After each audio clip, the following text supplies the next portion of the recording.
Selamat jumpa kembali di Renungan Harian yang disusun oleh Pastor Crispinus Siralahi berdasarkan kutipan kitab suci hari ini. Saudara-saudari terkasih dalam Kristus, semoga Tuhan memberimu damai.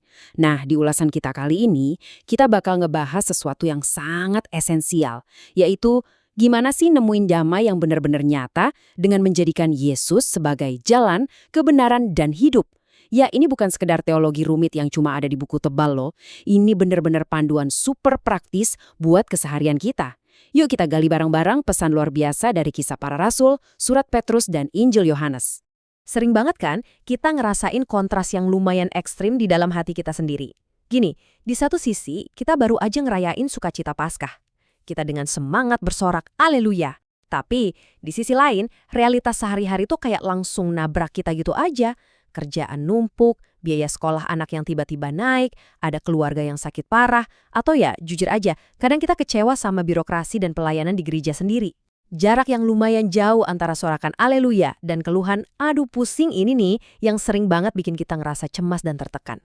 Terus gimana cara Yesus merespon semua kecemasan kita itu? Dia nyapa kita dengan kalimat yang lembut banget, "Janganlah gelisah hatimu." Yang bikin penasaran di sini justru adalah apa yang nggak dia katakan. Perhatiin deh, Yesus tuh nggak ngejanjiin solusi instan. Dia nggak bilang, "Besok semua utangmu lunas ya," atau "Penyakitmu detik ini juga sembuh total." Nggak gitu.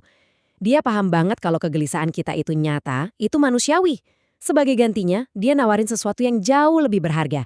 Dia nawarin dirinya sendiri buat jadi tempat kita bersandar dan percaya penuh. Jadi, pas Yesus bilang, "Akulah jalan," apa sih makna praktisnya buat kita di zaman sekarang? Maksudnya, kita kan sering banget ya disodorin berbagai jalan pintas. Entah itu jalan pintas buat cepet kaya, pelarian instan lewat hiburan, atau sukses pakai cara sikut-sikutan. Tapi coba pikirin lagi, itu semua kan cuma ngarahin ke kesenangan yang sementara doang. Di sini, Yesus bukan sekedar ngasih kita peta atau petunjuk arah ya. Dialah jalan itu sendiri. Artinya, kita benar-benar harus melangkah dan hidup di dalam Dia kalau kita mau nyampe ke tujuan akhir, yaitu kepenuhan hidup yang sejati bareng Bapa. Nah, ini ngebawa kita untuk ngeliat karakter Allah yang sebenarnya. Waktu Filipus minta ditunjukin siapa Bapa, Yesus dengan simpel jawab kalau siapapun yang udah ngeliat Dia, ya berarti udah ngeliat Bapa. Lewat apa yang Kristus lakuin secara nyata, kita bisa ngeliat jelas wajah Allah yang bayangin rela turun buat ngebasuh kaki muridnya yang kotor debu jalanan, mau meluk mereka yang diasingkan, dan ngampunin orang berdosa tanpa syarat. Pesannya tuh dapat banget. Kita nggak perlu nunggu hidup kita sempurna atau masalah kita kelar semua, baru mulai percaya. Justru pas kita lagi pusing-pusingnya, disitulah kita diajak buat ngerasain pelukan kasih Allah ini. Tapi tunggu dulu, iman kita tuh nggak boleh cuma berhenti di urusan pribadi antara kita sama Tuhan aja. Rasul Petrus punya istilah yang keren banget buat kita, yaitu batu-batu hidup. Coba deh bayangin satu buah batu bata. Kalau cuma digeletakin sendirian di tanah, ya nggak ada gunanya kan? Gampang banget hancur. Batu bata itu baru benar-benar kuat, indah, dan ada fungsinya waktu disusun dan direkatkan sama batu-batu lain di atas sebuah pondasi yang super kokoh. Dan pondasinya, ya Kristus sendiri sebagai sang batu penjuru. Ini benar-benar panggilan yang tegas buat kita supaya mau aktif bersatu di dalam sebuah komunitas. Coba sekarang kita renungin, kita ini nganggap gereja sebagai hotel atau sebagai rumah? Jujur aja, kadang kita masih sering ngejadiin gereja kayak hotel. Kita datang hari Minggu, duduk manis kayak konsumen, nungguin khotbah yang bagus, fasilitas yang nyaman, dengerin nyanyian merdu, habis itu ya udah pulang. Padahal, gereja yang sejati itu adalah rumah. Dan layaknya di rumah sendiri, ya pasti ada gesekan kan? Kita harus ikut beres-beres, ikut melayani, ngebangun bareng-bareng, dan ya kadang ego kita bakal kesenggol juga. Namanya juga hidup bareng, iman itu menuntut kita buat terjun langsung dan berkeringat, bukan cuma jadi penonton pasif. Dan kalau Anda mikir konflik di dalam gereja itu cuma penyakit orang zaman sekarang, wah, coba kita tengok sejarah deh. Gereja perdana dulu juga punya potensi pecah kongsi yang serius banget, gara-gara kelompok janda Yunani ngerasa dicuekin dalam pelayanan sehari-hari. Terus, apa para rasul malah kabur atau tutup mata? Sama sekali enggak. Mereka kumpul, cari solusi praktis, dan milih 7 orang yang penuh Roh Kudus buat turun tangan ngebantu pelayanan itu. Hasilnya, masalah beres, perpecahan batal terjadi, dan firman Tuhan malah makin nyebar kemana-mana.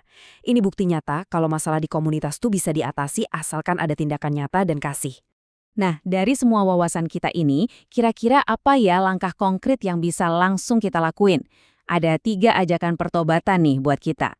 Pertama, Yuk mulai kurangin ngandelin tabungan di bank, kepintaran otak, atau koneksi orang dalam sebagai jaminan keamanan hidup kita.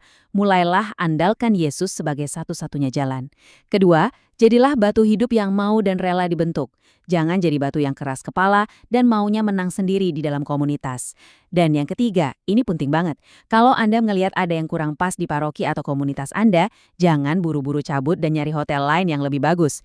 Jadilah bagian dari solusi di rumah Anda sendiri. Tentunya kita butuh keseimbangan yang pas di sini. Di satu sisi, Santo Agustinus pernah ngasih peringatan tegas. Kristus itu adalah kehidupan itu sendiri. Jadi kalau kita sampai melenceng darinya, ya kita pasti bakal nyasar. Tapi di waktu yang sama, Paus Fransiskus juga ngingetin kita semua bahwa gereja, dengan segala macam ketidaksempurnaannya, harus selalu jadi rumah Bapa. Maksudnya, sebuah tempat di mana siapa aja dengan segala beban atau masa lalunya ngerasa diterima dan disambut hangat. Jadi kuncinya tuh ada di keseimbangan antara tetap teguh pada Kristus, tapi juga buka hati lebar-lebar buat sesama kita.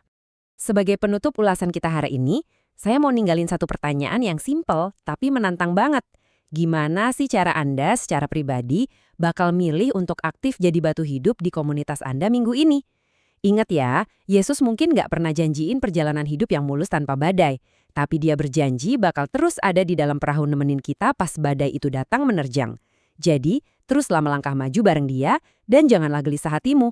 Semoga Tuhan memberi engkau damai dan kebaikan.